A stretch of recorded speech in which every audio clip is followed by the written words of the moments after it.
Hi hello മക്കളെ, ഇന്ന് നമുക്കൊരു ചിക്കൻ ഫ്രൈ ഉണ്ടാക്കിയാലോ. ഇന്ന് ഞങ്ങൾ പുറത്താണ് ചിക്കൻ ഫ്രൈ ഉണ്ടാക്കുന്നത്. കാരണം വേറെ ഒന്നുമില്ല, ഗ്യാസ് പെട്ടെന്ന് തീർന്നു. അപ്പം പിന്നെ പെട്ടെന്ന് ഞങ്ങൾ മുറ്റത്ത് ഒരടുപ്പ് കൂട്ടിയിട്ട് അതിൽ വറുത്തെടുക്കാമെന്ന് വിചാരിച്ചു. അങ്ങനെ ഞാൻ ചീനിച്ചട്ടി അടുപ്പത്ത് വെച്ച് അതിൽ വെളിച്ചെണ്ണ ഒഴിച്ച് അതിലേക്ക് ആവശ്യത്തിനുള്ള കരിവേപ്പില ഇട്ട് കൊടുത്ത് നമുക്ക് ആവശ്യത്തിനുള്ള ചിക്കൻ ഫ്രൈ ഇട്ട് കൊടുക്കാം കേട്ടോ. നല്ലതുപോലെ ഫ്രൈ ചെയ്തെടുക്കണം. എന്നിട്ട് അപ്പുറം തിരിച്ചിട്ട് കൊടുക്കുക. നല്ലതുപോലെ ഫ്രൈ ചെയ്തെടുക്കുക. നമ്മൾ പെട്ടെന്ന് കരിയാതിരിക്കാൻ ശ്രദ്ധിച്ച് കൊടുക്കണം കേട്ടോ.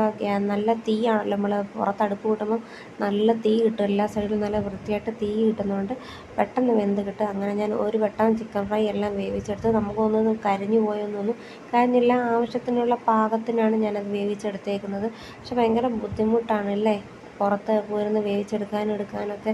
അങ്ങനെ പിന്നെ രണ്ടാമത്തെ ഞാൻ എടുത്ത് വേവിച്ച് വെച്ചു. കരിവേപ്പില ആയതുകൊണ്ട് അങ്ങനെ കിടക്കുന്ന കേട്ടോ, അല്ല കരിഞ്ഞു പോയിട്ടുള്ളതൊന്നും അല്ല കേട്ടോ. അതുപോലെ നല്ല ഫ്രൈ ആണ് കേട്ടോ. നിങ്ങളെല്ലാവരും